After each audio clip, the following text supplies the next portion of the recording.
Hello everyone, welcome back to my channel.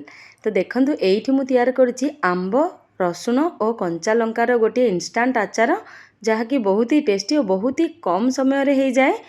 Hardly 30 minute बा अध घंटा रे हो जाए, किंतु खाइबा को बहुत ही टेस्टी। बिल्कुल भी आपन को जना पड़िबनी कि घरे करिसेंती कि मार्केट रो आनिसेंती। विश्वास करंतु केवल 30 मिनट लागे, किंतु बहुत ही बढ़िया आचार तैयारी हुए। तो चलंतु आउ डेरी न करी आचारटी केमिति प्रस्तुत करिछि देखिनेबा तार प्रणाली। एठी देखंतु मु 5टी मीडियम साइज रो आंब नेइछि। कंचा आंब एठी मन रखिबे, आंब टिके खट्टा थिले बहुत ही बढ़िया हबो। एठी मु टिके कम राग थिबा मर्च 20 रु 25 टी नै जाइछि। आकु मु एमिति पीसेस रे काटी दउछि। आकु कोन करबा आमे परे चॉपर रे चॉप कर देबा, सेति पई मु आकु रफली काटी नउछि। एठी देखंतु मु भलो भाबरे एठी मु सब गुडाको जिंस को आगरु भलो भाबरे धोई नै थिली। ओ एठी देखंतु चॉपर रे मु प्रथमे मरीच गुडा को दे दउछि। आपण जदी चाकू रे फाइनली चॉप करि पारंती ताहले तो आउरी बढ़िया, किंतु मु टिके एठी काम इजी करबा पई चॉपर रे कर दउछि। जो द्वारा कोन हबो जिंस गुडा को टिके अधा चॉप होई जिवो, तो तार टेस्ट और फ्लेवर बहुत ही बढ़िया आसीबो। देखंतु एठी मु चॉपर रे चॉप कर नेली मरीच गुडा को। आपन को देखौछि केमिति हेजी, अधा अधा चॉप हेची। मते ए टेक्सचर ही दरकार थला। तापर मु एठी 4 रु 5टी रसुण को छड़ेकी रखितली बड़ साइज रो, ताकू भी मु एठी दे दउछि। तापर ताकू भी एठी मु भलो भाबरे चॉप करि नउछि। देखंतु चॉपर द्वारा कोन हुए काम टिके इजी हे जाए। एठी देखंतु बढ़िया भाबे चॉप हो जाइछि। एठी रसुण और कंचा लंकार चंक गुडाक जतला आचार रे बाजिबो बहुत ही बढ़िया लागिबो। ताकू आमे गोटे बड़ बाउल रे ट्रांसफर करनेबा। बड़ बाउल एथिपाई जे जोथिरे कि हमकु परे इंग्रेडिएंट गुडाक मिक्स करिबारे इजी होबो। एठी देखंतु मु एठी आंबर टॉपटा को काढी नउछि, जोथिरे कि लसा थाए। मु एठी आंब गुडाक बिना चांछि कि नेछि, आपण चाहिले ताकू चांछि कि भी नै परिबे। एठी देखंतु मु फास्ट रफली एगुडा को चॉप कर नेली। तापर आकु चॉपर रे देकी पुणी मु सेम पूरा चॉप कर नेबी आकु सब गुडा को। देखंतु कारण एहा द्वारा कोन हबो मरीच रसुण और आंब सब गोटे साइज रो बा टिके दरदरा छेचा टाइप रो रहिबो, जोडा कि खाइबा को बहुत ही बढ़िया लागिबो। देखंतु एठी आंब भलो भाबरे पूरा चॉप हो जाइछि। आपण देखि पारथिबे तार टेक्सचर गुडा को। कौन करबा एमिति सब गुडा आंब को आपण चॉप कर नेबे और सब गुडा को सेही जो रसुण आउ मरीच अछि सेही बाउल रे मु ट्रांसफर कर नउछि।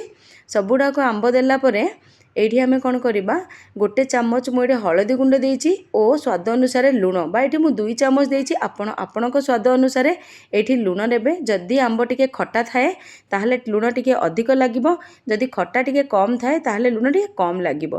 तापर ताकू साइड रे रखी एठी गोटे मसला प्रिपेयर करबा। सेइथि पई मु गोटे फ्राई पैन रे गोटे चामच जीरा, 2 चामच सोरिष, 3 चामच एठी मु पान मधुरी, गोटे चामच धनिया और गोटे चामच मेथी को नेकी आकू एकदम लो फ्लेम रे कुक करिवे। जदि आपण फ्लेम हाई कर नेबे ताहले मसला गुडाक जळी जिवो। सेति पई एकदम लो फ्लेम रे केवल टिके बास्ना आसला जाय भाजिबे, अधिक भाजिबेनी, कारण ग्राइंडिंग करिबा टाइम रे ये पूरा रोस्ट हे जिवो। सेति पई गोटे बास्ना आसला पर्यंत 1 रु 2 मिनिट ही टिके लो फ्लेम रे भाजी नेबे। तापर ताकू गोटे ब्लेंडिंग जार को देखंतु मोडी ट्रांसफर कर नउछि। आकु आमे टिके दरदरा पिसी के काढिबा, बिल्कुल भी आपण आकु फाइन पाउडर करिबेनी। केवल फर्स्ट बटन रे दरदरा गुंड करिवे, जा द्वारा कि आचार रे आर टेक्सचर टी बहुत ही बढ़िया आसीबो। देखंतु मु आपन को एठी देखौछि आर टेक्सचर केमिति अछि। देखि पारुथिबे एठी दरदरा अछि, फाइन पूरा पाउडर हेइनी। आ द्वारा ही टेस्ट बहुत बढ़िया लागिबो। आकु एबे कोन करबा आमे सब गुडा को जो मिसै कि रखिथिले आंब सेथिरे दे देबा। देखंतु तापर आकु भलो भाबरे मिसै नेबा। विश्वास करंतु एते सहज रे हे गले भी आचारटी बहुत ही टेस्टी। आकु आपण फ्रिज रे 3 रु 4 मास सेव कर परिबे, बा बाहर जदी रखुचंदी गोटे मास पर्यंत ये आराम रे रहि जिवो। आकु भलो भाबरे मिसैला परे एठी कोन करबा मु सेम पेन रे गोटे कप मस्टर्ड ऑयल दउची। कारण मस्टर्ड ऑयल द्वारा आचार फ्लेवर बहुत बढ़िया आसता है। आउ एठी कलर पाई मु 2 चामच कश्मीरी लाल देइची, बा लंका गुंड भी आपण नै परिबे। तापर मु एठी किछि कला जीरा, किछि मेथी और गोटे फुल चामच हेंगू देइची। हेंगू द्वारा कोन हबो आपनक डाइजेशन भी इंप्रूव हबो और आरो फ्लेवर बहुत ही बढ़िया पळे आसीबो।